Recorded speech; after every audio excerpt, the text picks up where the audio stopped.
Hello friends and welcome to the Exams Made Simple, and we are back again with the Hindu Complete Newspaper Analysis for 28th of May 2020. तो 28 मई 2020 का news analysis देखेंगे. Before we start, those who want to join the Thames portal they can join us by the links given in the description comment section below, and that Thames portal provides you the complete information regarding Yojana, Kurukshetra, your Indian Express, PIB, Hindu, daily update होता है, ये सारी चीज़ें. तो आप इनको पढ़ सकते हैं. That will be very much beneficial. और अगर आप एक बार टेम्स पोर्टल रेफर करते हैं तो आपको फिर दूसरा कोई करंट अफेयर्स पढ़ने की ज़रूरत नहीं है. बस आप डेली टू डेली आप हिंदू, एक्सप्रेस और PIB पढ़ते जाओ. आपका उसमें दूसरी वेबसाइट्स भी हम कवर कर लेते हैं, ठीक है ना. तो उस करंट अफेयर्स में सब कुछ रहेगा, आपको कहीं और जाने की ज़रूरत नहीं पड़ेगी. So can join us by the links in the description comment section below. इसके अलावा जो हमारी PDFs लेना चाहते हैं वो नीचे लिंक दी है, and those who want to join us at our social media platforms they can join us by the links in the description comment section below. Start करने से पहले अगर वीडियो पसंद आए तो प्लीज़ डू लाइक. कल मैंने बोला नहीं तो आप लोगों ने लाइक किया नहीं, तो आदत हो गई है ना सुनने की, कहने की. तो please do that if from your side, and that motivates us a lot. और काफ़ी ज़्यादा हम रिवीजन का भी आपका प्लान बना रहा हूँ मैं कि आपको प्रॉपर रिवाइज करा सकूँ. 35-40 दिनों का एक अच्छा प्लान बनाएंगे. So we will be starting the revision soon. Let's start with the questions first. आज के क्वेश्चंस देख लेते हैं. पहला क्वेश्चन है, World Investment Report is published annually by which of the following. World Investment Report इनमें से कौन निकालता है? Option are A World Bank, B World Economic Forum, C International Monetary Fund, या D UN Conference on Trade and Development. Let's see the answer for this question. Answer for this will be D. UNCTAD बोलते हैं इसको, है ना. United Nation Conference on Trade and Development इसको निकालता है, तो ये याद रखिएगा, World Investment Report. Second question है, consider the following statements regarding the Kimberley Process. Kimberley Process के रिगार्डिंग स्टेटमेंट्स दिए हैं. Options are, first, it is an international certification scheme that regulates the trade in rough diamonds. Second, India is one of the founding members of Kimberley Process Certification Scheme. Third, India was the chair of Kimberley Process for year 2019 with Russian Federation as vice chair. तो इनमें से कौन कौन से statement सही हैं, कौन से गलत हैं, एक एक करके अगर आपको बताऊँ तो तीनों ही स्टेटमेंट सही हैं. All the 3 statements are correct. The correct answer for this will be 1, 2 and 3. देखते हैं कौन सा ऑप्शन में था 1, 2 एंड 3. तो ये था डी में, तो D will be the answer for this. Question number 3 देख लेते हैं. Who among the following are the members of governing council of NITI Aayog. Very good question. इनमें से कौन कौन मेंबर होता है गवर्निंग काउंसिल ऑफ नीति आयोग का? तो ये मैं आपको बताना भी चाहता था. ऑप्शन स्टेटमेंट्स देखो. फर्स्ट है prime minister of India, second है सेकंड है chief ministers of all the states, third है lieutenant governor of union territories without legislature, या चौथा है स्पेशल इन्वाइटीज. अब आपको सेलेक्ट करना है कि इनमें से कौन कौन गवर्निंग काउंसिल का मेंबर है. तो 1, 2, 3, 1, 2, 4, 2, 3, 4 या 1, 2, 3, 4. इंपॉर्टेंट चीज़ ये है कि अगर आप अभी गूगल करो और आप इमेजेस में क्लिक करो, जैसे इमेजेस में क्लिक करके, तो आपको एक इमेज आती है जो बहुत सा सब ने अपलोड किया. उसमें गवर्निंग काउंसिल में केवल लिखा रहता है स्टेट्स के CM और LGs of the union territories, जहाँ पे लेजिस्लेचर नहीं है. तो ठीक है ना. तो आपको याद रखना है कि बाय डिफ़ॉल्ट वहाँ पे वो जो लिखा है वो भी सही है, लेकिन बाय डिफ़ॉल्ट PM तो मेंबर रहता ही रहता है. PM उसका चेयर रहता ही रहता है, ठीक है ना, गवर्निंग काउंसिल का. तो PM भी रहता है, स्पेशल इन्वाइटीज भी होते हैं. तो all will be the answer 1, 2, 3, 4. थोड़ा गवर्निंग काउंसिल के बारे में बता दूँ तो governing council of NITI Aayog comprises of the prime minister, chief minister of all the states and UTs with legislature, and lieutenant governor of Andaman and Nicobar islands, and 4 union ministers and ex officio members, and 3 union ministers as special invitees. तो special invitees भी होती है, सारे इसके governing council के member होते हैं. तो इसको भी आप याद रखिएगा. This is another important thing which you should remember. और ये PIB का एग्जर्प्ट था जो मैंने अभी डाला है. तो ऐसा नहीं कि ये कोई वैलिड सोर्स नहीं है, it is the valid source, PIB से लिया गया है. तो आप इसको याद रख सकते हैं, ठीक है ना. Let's start with the news analysis part now. The first news is Trump offers to mediate between India and China. Now Trump is offering to mediate between India and China standoff at the border. अब इस news item में basically 4 locations आई थी जहाँ पे stand of भी face of हो रहा है इंडिया और चाइना का. पहला है पैंगोंग सो लेक. पैंगोंग सो लेक आपको पता है कि ये लद्दाख वाले रीजन में आते हैं. देन देमचोक और गलवन वैली, ये भी लद्दाख वाले रीजन में आता है. देमचोक सेकेंड प्लेस है जो कि न्यूज़ में था. देमचोक, देन पेंगोंग सो, देमचोक, और तीसरा था Galwan valley. This was in Ladakh. तो these 3 regions are in the Ladakh region जहाँ पे स्टैंड ऑफ LAC का हो रहा है. चौथा जो इस पोजीशन है वो है नाकुला।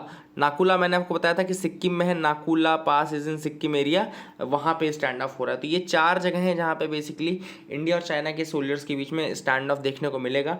पैंगोंग सो का रीज़न मैंने आपको ये बताया कि LAC जो है, LAC अपना 3 पार्ट में डिवाइडेड है। अगर हम LAC की बात करें, जैसे इस तरह से हम देखें, इस तरीके से अब थोड़ा सा आपको ये बता देता हूँ। देखो ये वाला जो रीजन होता है बॉर्डर का, ये जो लद्दाख वाला रीजन है, ये वाला अपना कहलाता है western border. Okay, western border with China, ये LAC का वेस्टर्न बॉर्डर है। फिर ये हिमाचल प्रदेश और उत्तराखंड वाला जो रीजन है, ये हम बोलते हैं मिडिल सेक्टर, इसको मिडिल सेक्टर बोलते हैं। और इधर ये सिक्किम के बाद वाला जो रीजन है इधर साइड, ये पूरा ये आपका कहलाता है eastern border. Okay, eastern border कहलाता है।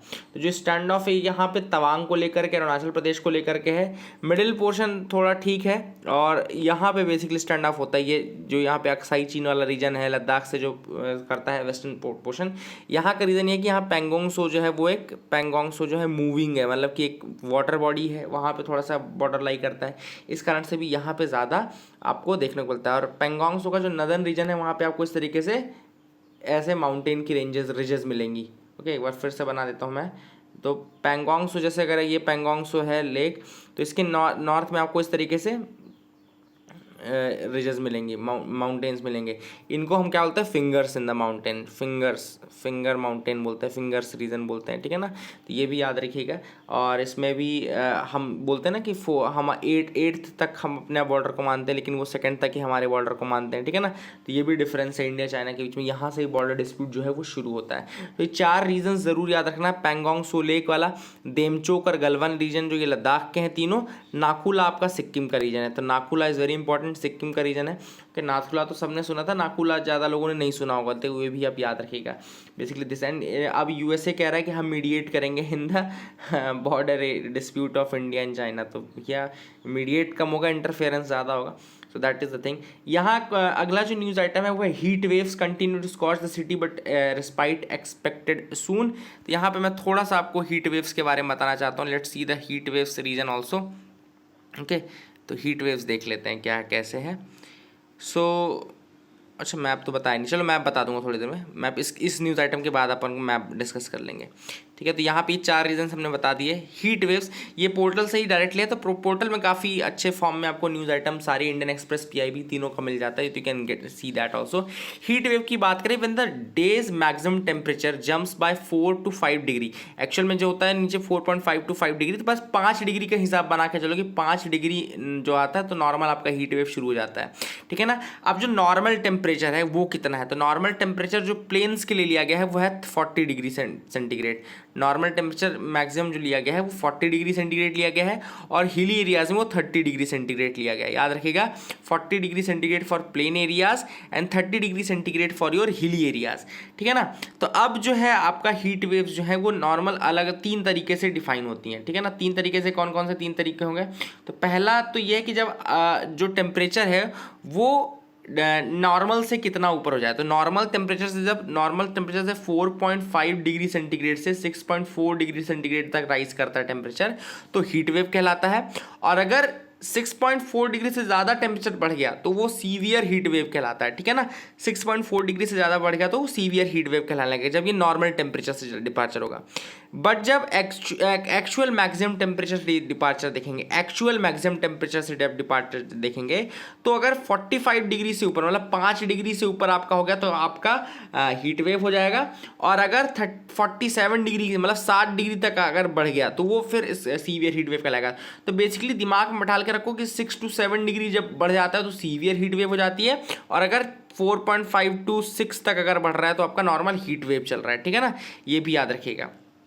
ओके, सो जो आपका रीज़न है कौन सा है याद रखिएगा, लेकिन कि प्लेन्स है तो 40 डिग्री आपका मैक्सिमम टेम्परेचर लिया जाता है, और उसके बाद उसके ऊपर जब टेम्परेचर बढ़ता है तो फिर वो हीट वेव में आता है। और अगर जो हिली एरियाज है वहाँ पे 30 डिग्रीज के आसपास जब टेम्परेचर रहता है तो आपका नॉर्मल टेम्परेचर माना जाता है। ठीक है ना, तो ये याद रखिएगा। आगे मूव करते हैं, देखते हैं और क्या इंपॉर्टेंट न्यूज़ आइटम्स हैं जिनके बारे में हमको डिस्कस करना है। सो पहले न्यूज़ देखेंगे, बाद में एडिटोरियल्स देखेंगे। सारे ही एडिटोरियल्स इंपॉर्टेंट थे, तो काफ़ी ज़्यादा आपको एडिटोरियल में आज कंटेंट मिलने वाला है, तो वो हम बाद में डिस्कस करेंगे कि वो अलग से टाइम लेंगे। देखो सारे ही एडिटोरियल्स हैं जो कि हम डिस्कस करेंगे, सो देयर इज़ नथिंग कि यहाँ पे हम नहीं करने वाले हैं, सब कुछ करने वाले हैं।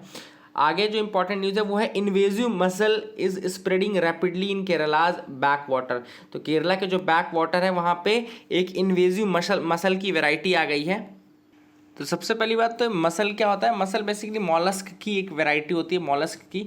तो जो अपने मतलब एशियन ग्रीन मसल थे उनको रिप्लेस करके एक चारू मसल करके वहाँ पे चारू मसल तो उसने रिप्लेस कर दिया। ये इन्वेजिव वैरायटी है। कहाँ से आई है ये वैरायटी? ये आपका Central American, South and Central American variety है, South and Central American variety है। याद रखिएगा इसका नाम जो है चारू मसल, जो भी पढ़ना आपको, माइटेला स्त्रिगाटा इसका नाम है, माइटेला स्त्रिगाटा इसका इसका साइंटिफिक नेम है। एंड नाउ इसको ट्रिगर होने का रीज़न जो बताया जा रहा है ऑथर द्वारा वो है साइक्लोन ओखी। 2017 में साइक्लोन ओखी आया था, उस कारण से ये ट्रिगर हुए हैं बेसिकली। एंड तब से इन्होंने रिप्लेस करना शुरू किया है किसको? आपका जो एशियन ग्रीन मसल्स हैं, मॉलस्क्स हैं आपको कहना चाहिए, उनका नाम है परना विरिडिस। याद रखिएगा एशियन ग्रीन मसल का जो नाम है वो परना विरिडिस है।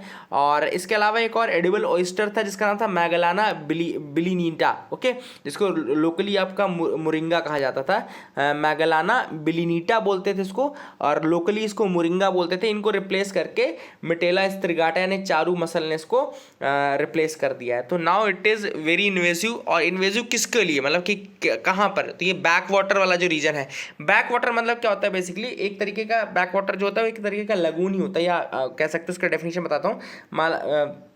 जो बैक वाटर्स होते हैं उनको कयाल कहा जाता है मालाबार रीजन में। ये भी याद रखना, ये भी यूपीएससी प्रीलिम्स से पूछ सकते हैं कि कयाल्स क्या होते हैं। कयाल्स आता है backwaters in the Malabar region, ठीक है ना। दे आर शैलो लैगून और inlets of the sea lying parallel to the coast line. तो एक तरीके से लैगून टाइप के होते हैं या इनलेट्स ऑफ द सी कह सकते हो आप, which are lying parallel to the coast line. Okay, backwater नाम क्यों पड़ा? बेसिकली मान लो कोई ऑब्स्ट्रक्शन आ जाता है, कभी कोई ऑब्स्ट्रक्शन, लो ऑब्स्ट्रक्शन आ जाता है, तो ये क्या होता है, ये अपना फ्लो चेंज करके वापस पानी आने लगता है ना, तो इसलिए इसको बैक वाटर कहा जाता है। तो ये ऑब्स्ट्रक्शन में आएगा तो इसका फ्लो चेंज हो जाएगा, दोबारा रिटर्न होगा, तो इस कारण से इसको बैक वाटर कहा जाता है। They are lying parallel to the coast line, shallow lagoons और इनलेट्स ऑफ द सी। तो अब कुछ बैक वाटर्स के नाम भी, जैसे कि यहाँ पे Kadinamkulam, then Paravur, Edava Nadayara, Ashtamudi, Kayamkulam, Vembanad, Chettuva and Ponnani estuaries backwaters. तो ये कुछ नाम है, याद रखिएगा, जहाँ पे चारू मसल ने इनको रिप्लेस किया है। Kadinamkulam, then Paravur, Edava Nadayara, Ashtamudi, Kayamkulam, Vembanad, Chettuva and Ponnani estuaries backwaters. Okay, Vembanad तो बहुत ज़्यादा बड़ी भी है। अष्टमुडी लेक आपकी एक रामसर साइड भी है जो कि कोल्लम डिस्ट्रिक्ट में है, वहाँ पे काफ़ी ज़्यादा, यहाँ पे जैसे फिशिंग, एक फिशिंग बहुत ज़्यादा फेमस है वहाँ पे, बता देता हूँ मैं आपको, जिसको हम बोलते हैं शॉर्ट नेक क्लैम फिशिंग। ओके, शॉर्ट नेक क्लैम फिशरीज बोलते हैं इसको, मंजा कक्का बोलते हैं, मंजा कक्का। ओके, तो वहाँ पे ये फिशिंग बहुत ज़्यादा फेमस है और काफ़ी पहले से हो रही है, 1981 के आसपास से हो रही है, काफ़ी बड़ा रीज़न है आपका। इनफैक्ट जो आपका शॉर्ट नेक्ड क्लैम फिशरीज़ है उसको इको लेवल भी दिया गया है in that Vembanad and Ashtamudi area. वहाँ पे eco Ashtamudi specifically Ashtamudi area है, वहाँ पे उसको इको लेवल दिया गया है from the marine stewardship council. तो मैरीन स्टूवर्डशिप काउंसिल है, उसने इको लेवल दिया है for the short necked clam fisheries जो होती हैं वहाँ पे, उस रीजन को, अष्टमुडी वाले रीजन को मैरीन स्टूवर्डशिप काउंसिल ने इको सर्टिफिकेट भी दिया हुआ है, इको लेवल भी दिया हुआ है। बट अब चारू मसल जो है it is seen as a pest in that region, इसको एक पेस्ट की तरह देखा जा रहा है चारू क्लैम मसल को। ओके, चारू मसल को, एंड शॉर्ट नेक्ड क्लैम जो फिशरीज थी वहाँ पे उसको नुकसान पहुँच रहा है। ट्रिगर पॉइंट बता दिया साइक्लोन ओखी, और मैंने आपको बाकी जो इनके नाम थे बता दिया। एशियन ग्रीन मसल को रिप्लेस किया था, इसका नाम था पर्ना विरिडिस, और एडिबल ऑयस्टर था मैगलाना बिलिंटा, जिसको हम लोकली मुरिंगा कहते हैं। चारू मसल जिसको मटेला स्त्रिगाटा बोलते हैं, उसने इसको रिप्लेस किया है। साइट्स के नाम हमने देख लिए, कदमिकुलम एंड आपका पारावूर, इडावा नडियारा, अष्टमुडी, कायमकुल्लम एंड वेम्बनाड, चित्तूवा, पोन्नानी, ये सारे इनका नाम भी याद रखना। तो this was the news item. I hope you got clarity. काफ़ी अच्छी इंपॉर्टेंट न्यूज़ आइटम थी और समझ में आ गई होगी आपको। India should pull out of the Kala Pani. तो काला पानी का डिस्प्यूट मैंने ऑलरेडी बताया है। 1816 की सुगौली की ट्रीटी याद रखना, जिसमें कहा गया था कि ईस्ट ऑफ सुगौली, जितना भी ईस्ट ऑफ काली रिवर जो भी एरिया रहेगा वो आपका नेपाल का रहेगा, एंड उसके वेस्ट का जो रीजन रहेगा वो जिसका रहेगा उससे नेपाल कोई मतलब नहीं होना चाहिए। तो सिंपल सी बात है कि इसका जो डिस्प्यूट है वो लाई करता है कि काली रिवर का ओरिजिन क्या है। जो नेपाल है, यानी कि ये जो नेपाल वाले लोग हैं वो कहते हैं कि जो काली रिवर का ओरिजिन है वो लिम्पियाधुरा में है। ओके, लिम्पियाधुरा में है। और इंडिया कहता है कि काली रिवर का जो ओरिजिन है वो काला पानी से होता है, इसी कारण से उसको काला पानी कहा जाता है। ठीक है ना, तो उसका जो डिस्प्यूट है मेन वो काली रिवर के ओरिजिन पे डिपेंडेंट है। अगर काली रिवर का ओरिजिन आप बता दो तो बता सकता है आदमी कि किसका वहाँ पे ज़्यादा हक है। ठीक है ना, तो यहाँ पे नेपाल ने अर्ज किया है कि अर्ज मतलब वो शेर वाला अर्ज नहीं किया, मतलब URGE वाला अर्ज किया है कि आप प्लीज़ उस काला पानी वाले रीजन को छोड़ दो और हमको दे दो, है ना। तो क्यूट बन रहे हैं वो, ऐसा नहीं होता, है ना। तो आगे मूव करते हैं, देखते हैं क्या इंपॉर्टेंट न्यूज़ आइटम्स है जिनके बारे में हमको डिस्कस करना है। You should move with me as well. ज़्यादा इंपॉर्टेंट न्यूज़ आइटम आज एडिटोरियल्स तो बहुत अच्छे आए थे। यहाँ पे एक South Africa HIV researcher wins the top French award. तो फ्रांस का एक अवार्ड है जो कि साइंस के फील्ड में दिया जाता है, जिसका नाम है Christophe Merieux prize. Okay, Christophe Merieux prize बोलते हैं इसको, क्रिस्टोफ मैरिक्स प्राइज़ बोलते हैं। और ये जो अवार्ड है वो HIV यानी कि एड्स के फील्ड में रिसर्च करने वाले कुरैशा अब्दुल करीम, ओके, तो याद रखेंगे कुरैशा अब्दुल करीम को दिया जा रहा है। And South African HIV researcher है and he has found that a topical gel could stop many women catching the virus. Okay, तो इन्होंने ये पता किया था कि एक टॉपिकल जेल होता है जो कि स्टॉप कर सकता है इस वायरस को वुमेन के फील्ड में। तो याद रखिएगा, that is the thing. And Quarraisha Abdool Karim को दिया जा रहा है award and she has done this research and all. तो ये काफ़ी इंपॉर्टेंट है। क्रिस्टोफे मैरिक्स प्राइज़ को बोलते हैं, क्रिस्टोफ मैरिक्स प्राइज़, ये याद रखिएगा, फ्रांस का अवार्ड है, ये भी आप याद रख सकते हैं। आगे मूव करते हैं, देखते हैं क्या इंपॉर्टेंट न्यूज़ आइटम है। Loans to MSME may get a risk free tag. अब रिस्क फ्री टैग देने की बात की जा रही है लोन्स टू द MSME। आप सबको पता है कि 3 लाख करोड़ का पैकेज निकाला गया था MSME के लिए, ठीक है ना। 3 लाख करोड़ अलग से MSME सेक्टर को दिया जाएगा, जिसकी गारंटी ली जाएगी। और वो गारंटी कौन लेगा? National credit guarantee trustee company limited, NCGTC, in the form of guarantee emergency credit line facility. तो guarantee emergency credit line facility के रूप में national credit guarantee trustee company limited इसकी गारंटी लेने वाले थे। अब हुआ क्या है कि क्यों ऐसा हुआ कि ये रिस्क फ्री टैग देने की बात की जा रही है? क्योंकि जो बैंक्स थे वो कह रहे थे कि इसमें हम 20% का रिस्क वेट डालेंगे। रिस्क वेट क्या होता है? मतलब कि बैंक्स जैसे कोई चीज़ देते हैं लोन, तो उनमें कितना % चांस है, कितना चांस है कि वो मतलब डिफ़ॉल्ट लोन हो जाएगा या चुका पाएगा कि नहीं चुका पाएगा। तो जैसे कि नीरव मोदी अब कोई लोन लेने जाए तो 100% रिस्क वाला लोन हो जाएगा। अगर विजय माल्या कोई लोन लेने जाए तो वो 100% लोन वाला रिस्क हो जाएगा। लेकिन आपके और मेरे जैसे व्यक्ति जाएं, अगर जो मिडिल क्लास के लोग हैं जो पैसा लेते हैं, तो फिर सारी ज़िंदगी वो चक्रवृद्धि ब्याज से, मदर इंडिया देखिए आपने, हम लोन ही चुकाते रहते हैं ज़िंदगी भर, है ना। तो मिडिल फैमिली वाले के लिए कोई मतलब कोई रिस्पाइट नहीं होता, कोई उसमें उसको वो नहीं होता, वो तो चुका के ही मानता है, वो खुद भी चुकाता है और गवर्नमेंट उससे वसूल भी लेती है। गवर्नमेंट वसूल उससे नहीं पाती है जो कि चुकाने के मूड में नहीं रहता, जो बड़े आदमी रहते हैं उनसे नहीं ले पाती है। लेकिन हमसे और आपसे अगर हमारे ऐसे लोग होंगे तो हमसे तो वो मुंह के अंदर हाथ डाल के निकाल लेंगे पैसे, है ना। तो वही वाली बात है कि हम जैसे लोग हैं वहाँ पे 0% रिस्क डिफ़ॉल्ट की कंडीशन बहुत कम है डिफ़ॉल्ट की। लेकिन अब जैसे ऐसे लोग हैं तो वो 100% तक की कंडीशन रखते हैं रिस्क डिफ़ॉल्ट की, जैसे कि विजय माल्या हो गया, नीरव मोदी हो गया या कोई और हो गया।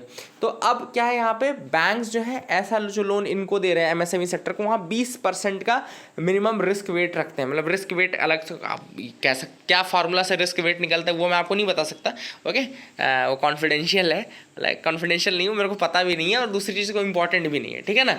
तो आपको फार्मूला नहीं जानना, बस याद रखना कि एक रिस्क वेट अटैच कर देते हैं किसी चीज़ को कि कितना चांस है कि वो चीज़ डिफ़ॉल्ट हो जाएगी।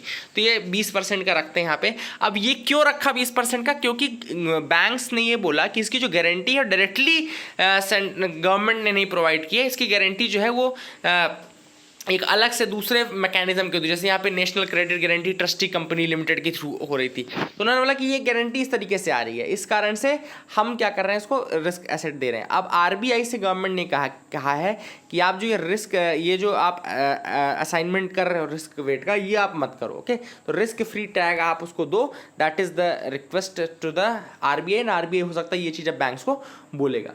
Now Google faces anti trust case in India. Google face कर रहा है एक anti trust trust case India में।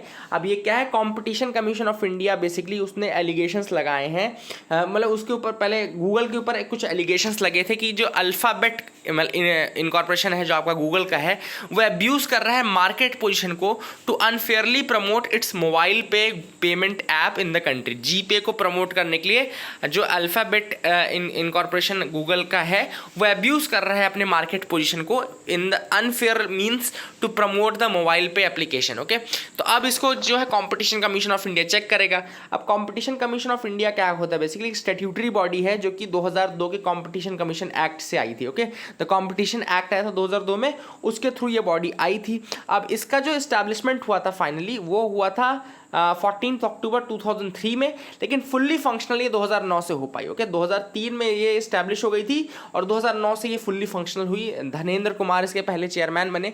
ओके, और कंपटीशन एक्ट जो था वो 2002 का था, 2003 में बॉडी बनी, 2009 से ऑपरेशनल हुई।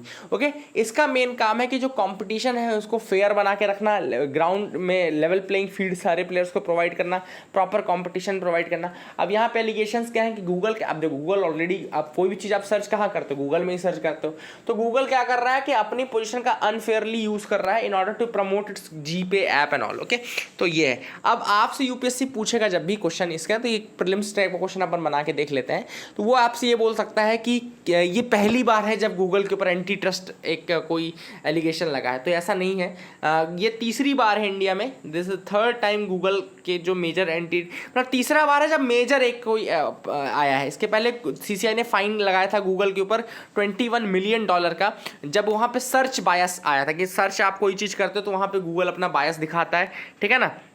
फिर सीसीआई ने दोबारा इसको किया for allegedly misusing its dominant position to reduce the ability of smartphone manufacturers to opt for alternate versions of the android mobile operating system. तो अल्टरनेट वर्जन्स जो होते हैं एंड्रॉइड मोबाइल ऑपरेटिंग सिस्टम के, उसको यूज़ करने वालों के लिए वो बायसफुल कंडीशन में था। तो these were the major cases जहाँ पे एंटी ट्रस्ट ऑलरेडी गूगल के ऊपर जा चुका है कई बार, है ना। तो इसको आप याद रख सकते हैं, that is another thing which is important. तो ये कुछ न्यूज़ आइटम्स थे जो आज के थे। आई होप आपको समझ में आया होगा, मज़ा आया होगा। अब हम एडिटोरियल्स में आएंगे, काफ़ी ज़्यादा एडिटोरियल्स हैं, तो बिल्कुल वही है कि संजू का डाला होगा ना, कुर्सी की पेटियाँ बांध लीजिए और let's start one by one. द स्वाम, सबसे पहले जो छोटा एडिटोरियल है वो वहाँ से डिस्कस करते हैं। लोकस्ट अटैक, अभी आपने सबने देखा होगा गुजरात, राजस्थान, मध्य प्रदेश, इवन मध्य प्रदेश वाला जो रीजन है पार्ट्स, यहाँ पे लोकस्ट अटैक बहुत ज़्यादा, टिड्डी दल इसको बोलते हैं हिंदी में, टिड्डी दल। ओके, काफ़ी ज़्यादा इसके आ रहे हैं। The desert locust as a species is the bane for agriculture. यहाँ जो स्पीशीज की हम बात कर रहे हैं वो है डेजर्ट लोकस्ट, एंड ये काफ़ी ज़्यादा locust, and it is basically Ben for agriculture. नुकसान काफ़ी ज़्यादा एग्रीकल्चर को कहलाता है, पेस्ट की तरह होता है, बहुत ज़्यादा नुकसान प्रोवाइड करता है, ठीक है ना। Then monitoring and tackling periodic outbreaks of the marauding insects are among the objectives of the locust warning organization in Jodhpur. India में एक लोकस्ट वार्निंग ऑर्गेनाइजेशन भी है जो कि जोधपुर में है, ये भी याद रखना, ठीक है। लोकस्ट वार्निंग ऑर्गेनाइजेशन कहाँ पर है आपका, जोधपुर में है। तो वो क्या देखता है बेसिकली कि किस तरीके से टैकल करना है इस आउटब्रेक को, किस तरीके से इसको मॉनिटर करना है, ये मेजर काम है लोकस्ट वार्निंग ऑर्गेनाइजेशन का, जो कि जोधपुर में है। There were 13 locust upsurges from 1964 to 1997। तो अगर आपसे कोई पूछे कि ये अभी पहली बार अचानक से लोकस्ट अटैक हुआ है, तो ऐसा बिल्कुल नहीं है। इसके पहले 13 लोकस्ट अपसर्जेस देखे जा चुके हैं 1964 से लेकर के 1997 तक। 2010 के बाद कोई बहुत बड़ा लार्ज स्केल आउटब्रेक नहीं हुआ, लेकिन अभी का जो है it is one of the largest outbreak, जो कि वर्स्ट इन डिकेड आप बोल सकते हो कि पिछले 10 सालों में सबसे वर्स्ट इस बार का जो अटैक था वो था। Okay, the breeding locust which threaten the farming are an indirect fallout of the warming of Indian Ocean। ठीक है, तो इसका एक रीज़न जो दिया जाता है कि जो ये लोकस्ट अटैक होता है क्यों होता है, because of the indirect warming of the Indian ocean. जो इंडियन वार्मिंग होती है इंडियन ओशन की, उस कारण से होता है। जैसे कि कई बार, एक बार हमने देखा कि चलो पॉजिटिव इंडियन ओशन डाइपोल आया, तो वहाँ से क्या हुआ, बारिश तो ज़्यादा हुई, लेकिन बाद में क्या हुआ कि उसके कारण जो हीट हुई वो बढ़ गई, उसकी गर्मी ज़्यादा हो गई, इस कारण से फिर वहाँ पे लोकस्ट काफ़ी ज़्यादा बढ़ सकते हैं, है ना। तो ये कुछ रीज़न्स है कि जो वार्मिंग होती है वो एक बहुत बड़ा रीज़न है कि क्यों ये लोकस्ट आते हैं। अब क्या है बेसिकली, इनको कंट्रोल करने के लिए मैंने आपको उस दिन भी न्यूज़ बताई थी, मैथालियन का नाम याद रखिएगा, मैलाथियन या मैथालियन जो भी होता है, इसका नाम याद है कि ये दवाई है। ओके, मैलाथियन टेक्निकल बोलते हैं इसको, और वो जो है काफ़ी इंपॉर्टेंट है। HIL करके एक PSU है इंडिया में, HIL लिमिटेड जो है वो इसको बनाती है। ईरान के साथ भी अभी इन्होंने कोऑपरेट किया है for controlling the locust and all. Okay, तो ये भी याद रखिएगा। A movement to trust the teacher. अब ये जो आर्टिकल लिखा गया है, ये आर्टिकल लिखा गया on the 10th board examination के ऊपर। अभी तमिलनाडु ने क्या डिक्लेयर किया कि तमिलनाडु ने बोला कि 15 जून से आपके 10वीं के एग्जाम होंगे। अब ऑथर ने सबसे पहले तो 10वीं के एग्जाम को क्रिटिसाइज किया कि इंडिया का जो सिस्टम है एग्जामिनेशन का, वो बेसिकली मग्गुओं के लिए है, वो रटने वालों के लिए, रट्टू तोतों के लिए है, और बेसिकली वो कहना चाहिए कि क्या है, वो क्रैमर्स के लिए है, कि जो क्रैम कर सकते हैं, याद कर सकते हैं, उनके लिए पूरा एग्जामिनेशन होता है, ये पूरी चीज़ है। हमारा जो 10th का एग्जामिनेशन है वो कौन कौन से वर्च्यूज प्रमोट करता है? सिंपल सी बात है, वो निगेटिव वर्च्यूज को प्रमोट करता है, जैसे कि fear of failing, sacrifice of joy, selfish competitiveness, submission to an opaque system. ये कुछ वर्च्यूज हैं जो डेवलप होते हैं। अगर आप देखो तो 10वीं पहला बोर्ड मिलता है, जब पहला बोर्ड आता है तो आदमी के अंदर डर रहता है, तो इट्स अ निगेटिव इमोशन, जो कि फियर का इमोशन है, फियर ऑफ फेलिंग कहलाता है वो। देन सेक्रीफाइस ऑफ जॉय, आप अपनी खुशी को उस समय सेक्रीफाइस कर देते हो। सेल्फिश कॉम्पिटिटिवनेस, आपको लोग बताते हैं कि 10वीं में अच्छा कर लिया, 12th में अच्छा कर लिया, तो कॉम्पिटिटिवनेस की, एक सेल्फिश कॉम्पिटिटिवनेस की भावना आपके अंदर आती है। And a system which is opaque, copy कैसे चेक हो रही कैसे नहीं हो रही आपको बिल्कुल नहीं पता, इट्स अ ओपेक सिस्टम। अब ये है बेसिकली तमिलनाडु ने जो अर्जेंसी दिखाई है, वो इसी प्रोसीजर को और आगे बढ़ाने वाला सिस्टम की बात कर रहा है ऑथर, कि अब इसी चीज़ को और आगे बढ़ाने के लिए ही कर रहे हैं। It is much more than, मतलब कि ये ज़्यादातर उस चीज़ को, जो सिस्टम चल रहा है उसको आगे बढ़ाने से ज़्यादा ज़रूरी लगता है तमिलनाडु गवर्नमेंट को, रादर देन कि वो कुछ रीजनिंग करके इसको डिले कर सकते थे या कुछ और कर सकते थे, ठीक है ना। A set pattern is followed, कोई ज़्यादा इंटेलेक्चुअल सब्सटेंस नहीं होता। क्वेश्चन में भी रोट लर्निंग वाले क्वेश्चन पूछे जाते हैं, इसने इसको क्या, सुनीता ने इसको क्या बोला, विनीता ने क्या किया, राहुल ने किसको क्या कह दिया, है ना। ऐसे क्वेश्चन ही पूछे जाते हैं, जो अगर 10th का आपने एग्जाम दिया हो तो आपको सबको पता होगा, दिया ही होगा, दिया हो तो क्या है ना। एंड इसके बाद if there is any real purpose these exams can serve, it is to select a few who can proceed further and eliminate the rest. केवल एक चीज जो ये करता है, वो ये काम करता है कि कुछ लोगों को ये आगे बढ़ा देता है, क्लास में 11th दिला देता है, और कुछ लोगों को ये 10th दोबारा रिपीट करता है। तो केवल पास फेल के क्राइटेरिया में आप अगर डिवाइड करना चाहते हो, डिवीजन करना चाहते हो, तो आपके लिए ये एग्जामिनेशन इंपॉर्टेंट है, अदरवाइज ये इंपॉर्टेंट नहीं है। ऐसा ऑथर का कहना है, मेरा बिल्कुल ऐसा कहना नहीं है, लेकिन ऑथर का ऐसा कहना है। तो तमिलनाडु में क्या है कि कुछ जिले हैं ऐसे हैं जहाँ पे 99% पास परसेंटेज है, लगभग सभी लोग पास हो जाते हैं। तो ऑथर ने कहा कि वहाँ तो ये क्राइटेरिया भी फुलफिल नहीं कर पा रहा है एग्जामिनेशन, जहाँ पे 99% लोग पास हो रहे हैं, there even this criteria is not fulfilled. तो लगभग most of the persons will clear the 10th class and go into the 11th class, and this is the main ground for which there was a recommendation in the national curriculum framework 2005। जो national curriculum framework था 2005 का, उसने ये कहा था कि grade 10 exam को voluntary कर देना चाहिए, ग्रेड 10 एग्जाम को वॉलंटरी कर देना चाहिए। अब यहाँ पे ऑथर ने यही कहा है कि यही चीज़ तमिलनाडु को भी फॉलो करनी चाहिए थी, कि जब भी स्कूल रीओपन होती तो जो बच्चे 10th का एग्जाम देना चाहते हैं उनको देने देते, जो लोग अगली क्लास में 11th पढ़ना चाहते हैं उनको पढ़ने देते। थोड़ा तो समझ नहीं आ रहा कि ऐसा ऑप्शन हम लोग को क्यों नहीं मिलता था कभी, है ना। हम लोग को तो सारे एग्जाम देने पड़े वैसे ही, ओके। तो मैं तो बिल्कुल सपोर्ट नहीं करूँगा, मैं तो कहूँगा एग्जाम दो और आगे बढ़ो, है ना। हैड दे एंजॉयड द, अब यहाँ पे ऑथर ने कहा कि दिक्कत यहाँ पे है कि टीचर्स को ऑटोनॉमी नहीं है, टीचर्स भी एक पुराना सिस्टम लेके चल रहे हैं, उस सिस्टम से अगर कोई हटने की कोशिश करता है तो उसको ऑस्ट्रासाइज किया जाता है, उसको बाहर कर दिया जाता है। तो had they enjoyed some real autonomy, अगर टीचर्स और जो ये सब लोग थे इनको कोई रियल ऑटोनॉमी मिलती, उनके असेसमेंट के ऊपर ट्रस्ट किया जाता, तो उनसे ही पूछ लेते कि भाई किस व्यक्ति को किस स्ट्रीम में भेजना है। तो इतना ट्रस्ट तो हमको अपने टीचर्स के ऊपर ही बनाना पड़ेगा कि किस तरीके से ट्रस्ट बनाए, कि अगर वो कोई चीज़ कह रहे हैं तो किस तरीके से उसको फॉलो करें। और ऐसी एटलीस्ट ऐसी जो कंडीशन है, पैंडेमिक सिचुएशन है या इतनी क्राइसिस की सिचुएशन है, तो उन कंडीशंस में तो हम ज़रूर इस चीज़ का उपयोग कर सकते हैं। क्राइसिस एंड चेंज, अब ऑथर ने कहा है कि ये जो चेंज है ये इतना जल्दी नहीं आएगा। एक सिस्टम जो कि इतना फुल प्रूफ बन चुका है, इतना पहले से चल रहा है, उसको चेंज, उसमें थोड़ा सा भी चेंज करने के लिए आपको बहुत ज़्यादा मशक्कत करनी पड़ेगी, बहुत ज़्यादा मेहनत करनी पड़ेगी। This is the author suggesting, okay. तो आई होप आपको समझ में आ गया होगा एडिटोरियल, और काफ़ी अच्छा आर्टिकल था, है ना। The eco of migrant footfalls and the silence on policy. अब ये जो आर्टिकल है ये माइग्रेंट्स के ऊपर लिखा गया है। पहले तो आपको माइग्रेंट्स और रेफ्यूजी में एक डिफरेंस बताता हूँ मैं, माइग्रेंट क्या होता है और रेफ्यूजी क्या होता है, ओके। माइग्रेंट क्या होता है, रेफ्यूजी क्या होता है। रेफ्यूजी, माइग्रेंट वो होता है जो कि इकोनॉमी के पर्पस से एक जगह से दूसरी जगह मूव करता है। जैसे कि माइग्रेंट क्यों बोलते हैं, कि लेबर्स को माइग्रेंट क्यों बोल रहे हैं, वर्कर्स को माइग्रेंट क्यों बोल रहे हैं, रिफ्यूजी क्यों नहीं बोल रहे हैं, क्योंकि वो जो थे वो इकोनॉमिक पर्पस से आए थे, मतलब गाँवों से शहर वो इसलिए आए थे क्योंकि उनको नौकरी नहीं थी, उनके पास पैसा नहीं था। इकोनॉमिक रीजन से जो लोग शिफ्ट करते हैं वो माइग्रेंट कहलाते हैं। रेफ्यूजी होते हैं जो परसिक्यूशन से बचने के लिए, यानी कि अगर कोई स्टेट है वो किसी को मरवाने कटवाने का काम कर रहा है, फॉर एग्जांपल जैसे कि रोहिंग्या क्राइसिस। जो रोहिंग्यास हैं उनको म्यांमार की गवर्नमेंट वहाँ पे मारना शुरू कर चुकी थी, परसिक्यूट करना शुरू कर चुकी थी, तो वो वहाँ से भागे, उनको रेफ्यूजी बुलाता है। तो रोहिंग्यास को माइग्रेंट आप नहीं बोलोगे, Rohingyas will be refugees. And अभी जो ये लेबर का है मूवमेंट, वर्कर्स का मूवमेंट, ये माइग्रेंट कहलाएंगे, ठीक है ना। इंडिया में जो डेटा है वो इतना है कि 450 मिलियन के आसपास 2011 सेंसस के अकॉर्डिंग 450 मिलियन हमारे यहाँ इंटरनल माइग्रेशन होता था। मतलब कि इंडिया के अंदर का जो माइग्रेशन था वो इंटरनल माइग्रेशन 450 मिलियन के आसपास था। अब और ज़्यादा फिगर बढ़ गया होगा, ठीक है ना। यहाँ पे ऑथर ने कहा कि अभी हमारे एक आर्मी चीफ हैं, नेवल चीफ हैं, उन्होंने ये कहा कि आर्मी को आप क्यों नहीं बुला लेते इनको ऑर्गेनाइज करने के लिए। आर्मी के पास रिसोर्सेज हैं, आर्मी सेल्फलेस होती है, आर्मी घुस सकती है, इनको माइग्रेंट क्राइसिस को रोक सकती थी। ये वो तो यहाँ पे ऑथर ने पहले तो उस आर्ग्यूमेंट को कहा है कि ये बिल्कुल गलत है। ये चीज़ ये दिखाती कि एक तो आप ये नहीं समझते कि आर्मी का किस तरीके से यूज़ करना चाहिए, दूसरा आप सिंपैथेटिक नहीं है कि क्या आर्मी को अपनी लाइफ रिस्क में इस तरह से डालनी चाहिए। Army should be the last resort, army कोई फर्स्ट रिजॉर्ट नहीं है, army is the last resort. जब कहीं से कंडीशन ना सुधरे तो आर्मी को लाना चाहिए। तो ऑथर ने कहा कि क्या खुद को इतने बड़े रिस्क में एक्सपोज करें, क्या उनके पास इतनी मतलब की कैपेसिटी है कि वो इस तरह के बायोलॉजिकल या केमिकल आउटब्रेक को या इस तरह को हैंडल कर सके, ठीक है ना।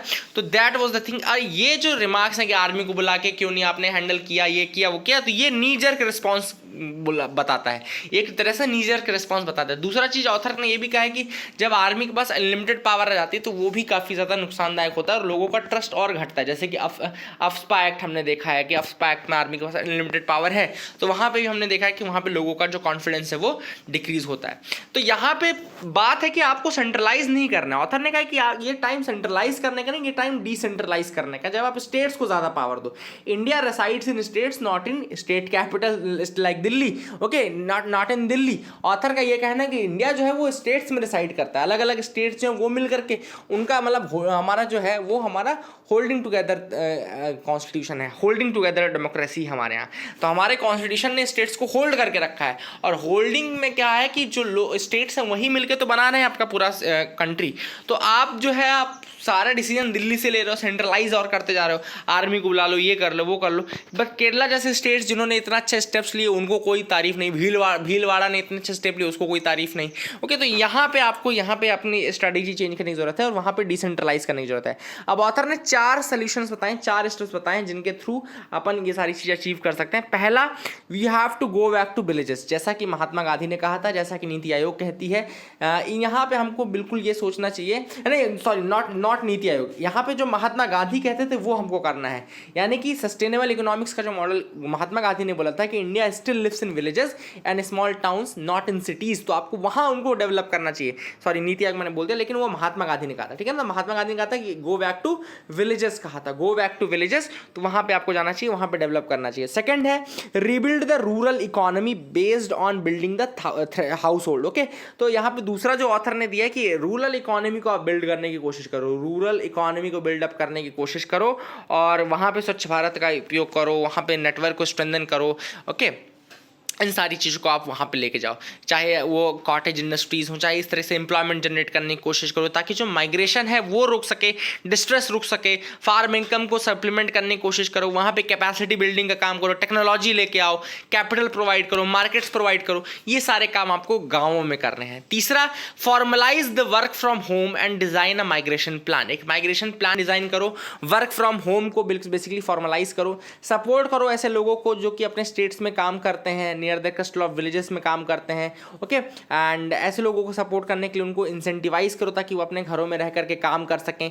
ओके, एनजीओज को प्रमोट करो, रिलीफ वर्कर्स को प्रमोट करो जो आए हैं रेस्क्यू के लिए। चौथा है move the funding from current planning which benefits the corporates to states. Okay, तो यहाँ पे हमको पंचायत को, म्यूनिसिपैलिटीज को, यहाँ पे हमको उनको फंडिंग प्रोवाइड करनी है जो छोटी जगहों पे जो ज़्यादा डिमांड कर रहे हैं, जिनको पैसे की जरूरत है। आप सिर्फ कॉर्पोरेट्स को बेनिफिट देते जाओगे तो इंडिया जो है वो ग्रो नहीं करेगा, है ना। आपको एजुकेशन, हेल्थ और ये सारी फैसिलिटीज गांवों में भी देनी चाहिए, नहीं कि सारे गांव के लोग शहर में आके इलाज करवा रहे हैं। तो ये जो एडिटोरियल था, आई होप ये आपको समझ में आ गया होगा। यहाँ जो आर्टिकल लिखा गया है, यहाँ पे enjoying the fruits of their labour, ये आर्टिकल लिखा गया है फार्मर्स के लिए, वेंकैया नायडू ने लिखा है।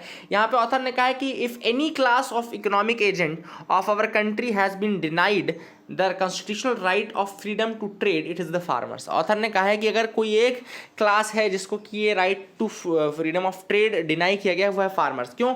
अब फार्मर्स के लिए सब कुछ तो फिक्स कर दिया गया कि आपकी रिम्यूनरेशन फिक्स कर दी, आपकी प्राइजेस फिक्स कर दी, और ये कह दिया गया कि आप मंडीज के थ्रू करोगे, ये करोगे। तो यहाँ पे 3M का बोला है, at the mercy of 3M basically रह रहे हैं जो फार्मर्स हैं। 3M 3M कौन कौन से 3M कौन कौन से हैं? एक है मार्केट, दूसरा है middleman and money lenders. Okay, they are the mercy of markets, middleman and money lenders. तो यहाँ पे बेसिकली वो ना बार्गेन कर सकते थे ना कुछ कर सकते थे। इसका सबसे बड़ा जो रीज़न था वो था दो ऐसे एक्ट थे जो कि इसका सबसे बड़ा रीज़न थे। एक था आपका APMC एक्ट, दूसरा आपका था एसेंशियल कमोडिटीज़ एक्ट। ओके, तो एसेंशियल कमोडिटीज़ एक्ट 1955 का है, and then agricultural produce market committee act जो है वो दो ऐसे जो कि ये प्रिंसिपल वॉल्यूशन कर रहे हैं। ऑथर ने कहा कि अभी MS स्वामीनाथन ने एक सजेशन दिया था, MS father of green revolution जो MS स्वामीनाथन थे, उन्होंने कहा था कि farmers should have the right to sell their produce at the price they deem fit. मतलब फार्मर्स के पास भी ये सिस्टम होना चाहिए कि वो अपने प्रोड्यूस को उतने में बेच सके जितना वो चाहते हैं, जितना उनको लगता है कि सही है। ओके, लेकिन कंट्री में अभी भी ऐसा नहीं है। इंडिया में अभी भी वैल्यू सप्लाई चेन्स नहीं है और बहुत दूर भी दिखता है। ऑथर ने कहा है कि जो कोल्ड स्टोरेज फैसिलिटीज़ हैं या स्टॉकिंग फैसिलिटीज़ हैं या जो पेरिशेबल ट्रांसपोर्ट कमोडिटीज़ को ट्रांसपोर्ट करने की फैसिलिटीज़ हैं, ये भी कम है। तो ये भी एक रीज़न है जिस कारण से फार्मर्स बहुत परेशान है कि उनके पास ना स्टॉक करने की फैसिलिटी है, ना कोल्ड स्टोरेज है, ना सप्लाई चेन इतनी मजबूत है। जो सप्लाई चेन है वो भी बहुत ज़्यादा स्ट्रॉन्ग होनी चाहिए। ऑथर ने तारीफ यहाँ पे की है जो करंट पैकेज अनाउंस किया गया है, that is very very important. क्यों इंपॉर्टेंट है? क्योंकि ऑथर ने कहा कि यहाँ पे ना केवल एसेंशियल कमोडिटीज़ एक्ट को रिफॉर्म करने की बात की गई है, APMC लॉज को, एसेंशियल कमोडिटीज़ एक्ट को रिफॉर्म करने की बात की गई, बल्कि इसके साथ साथ जो सप्लाई चेन है उसको भी इंप्रूव करने की बात की गई है। ये बोला गया है कि जो फार्मर प्रोड्यूस ऑर्गेनाइजेशंस हैं उनको क्रिएट किया जाएगा, उनको इन्हेंस किया जाएगा। फार्मर प्रोड्यूसर्स ऑर्गेनाइजेशन क्या करेगी बेसिकली? तो जो फार्मर्स जो प्रोड्यूस कर रहे हैं उनका एक ऑर्गेनाइजेशन रहेगा जो कि बार्गेन कर सकते हैं, जो कि प्राइसेस को बढ़ा सकते हैं, जो कि अपने अकॉर्डिंग प्राइसेस को सेट करवा सकते हैं। ठीक है ना? तो ये एक तरीके से जो ट्रेड का राइट आज तक फार्मर्स को डिनाइड था उसको देने के लिए किया जाएगा। जो एक्सप्लॉयटेशन उनके साथ हो रहा था उसको खत्म करने का काम किया जाएगा। देन एक लॉ बनाना चाहिए कॉन्ट्रैक्ट फार्मिंग के लिए भी। ऑथर का कहना है कि कॉन्ट्रैक्ट फार्मिंग का भी एक लॉ होना चाहिए, एंड इसीलिए डॉक्टर गुलाटी जो इकोनॉमिस्ट है उन्होंने इस मूवमेंट को 1991 मूवमेंट फॉर द एग्रीकल्चर कह दिया है। 1991 मूवमेंट फॉर द एग्रीकल्चर इस मूवमेंट को कहा गया है, क्योंकि ये बहुत ज़्यादा रिफॉर्म्स हैं, एक्ट्स में रिफॉर्म आ रहे हैं, नए फार्मर प्रोड्यूसर ऑर्गेनाइजेशन बनाने की बात की जा रही है। इसके अलावा हमने ये देखा कि किस तरीके से बात चल रही है कि कॉन्ट्रैक्ट फार्मिंग के लिए लॉ बनाया जाए। तो अब ये जो व्यापक रिफॉर्म्स हैं ये मार्केट को भी प्रमोट किया जा रहा है, क्योंकि अब फार्मर्स प्रोड्यूस कर सकते हैं, फार्मर्स अपने अकॉर्डिंग प्राइस सेट करवा पाएंगे on the forces of demand and supply. तो ये सारी चीज़ें हैं। जो लास्ट आर्टिकल हम डिस्कस करेंगे, helping the supply chains recover, ये आर्टिकल में सिर्फ 3 सजेशन इंपॉर्टेंट है, वही मैं आपको बताऊंगा, पूरा आर्टिकल हम डिस्कस नहीं करेंगे। ऑथर ने क्या कहा है कि उन्होंने फिस्कल स्टिमुलस, जैसे गवर्नमेंट ने फिस्कल स्टिमुलस दिया कि हम इसको पैसा देंगे, वहाँ पैसा देंगे, लोगों के हाथ में पैसा देंगे, उनसे डिमांड बढ़ाने की कोशिश करेंगे, है ना। ये मैंने 3-4 दिन से बताया। ऑथर का कहना है कि केवल और केवल अगर आप लोगों के हाथ में पैसा रखते जाओगे तो वो डिमांड इंक्रीज नहीं कर पाएगा। वो डिमांड चलो इंक्रीज कर देगा, लेकिन क्या वो सप्लाई इंक्रीज कर देगा? डिमांड कहीं ऐसा ना हो कि डिमांड ज़्यादा हो जाए सप्लाई कम रह जाए। तो आपको सप्लाई चेन्स को भी इंप्रूव करना है। ऑथर का सजेशन ये है कि सप्लाई चेन्स को आप इंप्रूव करो। 3 सजेशंस दिए कि पहला आप सप्लाई चेन्स को इंप्रूव करो, मतलब कि इंफ्रास्ट्रक्चर डेवलप करो। दूसरा, आपको गवर्नमेंट एक्सपेंडिचर भी कम करने की जरूरत है, गवर्नमेंट एक्सपेंडिचर को आप कम करो, रिड्यूस करो तो गवर्नमेंट एक्सपेंडिचर। तीसरा, आपको प्राइस कंट्रोल्स को रिमूव करना पड़ेगा, जो आपने प्राइस कंट्रोल कर रखे हैं उनको रिमूव करना पड़ेगा। एंड चौथा, आप ट्रेड को ओपन करो, ट्रेड को जितना आप रेस्ट्रिक्टिव रखोगे उतना आपके लिए नुकसानदायक होगा। तो 4 सजेशंस थे। पहला था कि सप्लाई चेन्स को इंप्रूव करो, इंफ्रास्ट्रक्चर बनाओ। दूसरा क्या है, गवर्नमेंट एक्सपेंडिचर कम करो। तीसरा है प्राइस कंट्रोल्स को कम करो, और चौथा है ट्रेड को रीओपन करो और ज्यादा स्ट्रांग करो। ठीक है ना। यहाँ पे 2 इकोनॉमिस्ट्स का नाम है, एक इन दोनों के बारे में आया था कि इनकी डेथ हो गई रिसेंटली, तो इनके बारे में ये आर्टिकल आया था। इन दोनों को नोबेल प्राइज़ मिला था। तो एक जो है इकोनॉमिस्ट है, बताता हूँ मैं आपको, एक है विलियमसन और दूसरा है एलेसीना। ओके, तो एलेसीना जो है, एलेसीना इन्होंने साइज ऑफ नेशंस की बात की थी कि कितना ऑप्टिमम साइज ऑफ नेशंस होना चाहिए, तो साइज ऑफ नेशन की बात की थी, और एलेसीना इनका नाम था। तो साइज ऑफ नेशंस की बात की थी एलेसीना ने, और दूसरे जो है हमारे वो हैं विलियमसन ने बात की थी साइज ऑफ फर्म की। ओके, तो विलियमसन ने बात की थी साइज ऑफ फर्म की। उन्होंने एनालिसिस किया था economic governance, specially the boundaries of the firm. Okay, firm की बाउंड्रीज कितनी होनी चाहिए, क्या इकोनॉमिक गवर्नेंस है, इसके रिगार्डिंग उन्होंने उन्होंने अपना कॉन्ट्रीब्यूशन दिया था विलियमसन ने। ओके, तो एलेसिना ने साइज ऑफ नेशन की बात की थी कि कितनी ऑप्टिमम साइज ऑफ नेशन होनी चाहिए, और जो विलियमसन थे उन्होंने साइज ऑफ फर्म की बात की थी, ठीक है ना। तो ये भी आप याद रख सकते हो। That is it for the day friends. I hope you like our video. Please do like and subscribe. Keep loving us, keep sharing us. Thank you and have a nice day.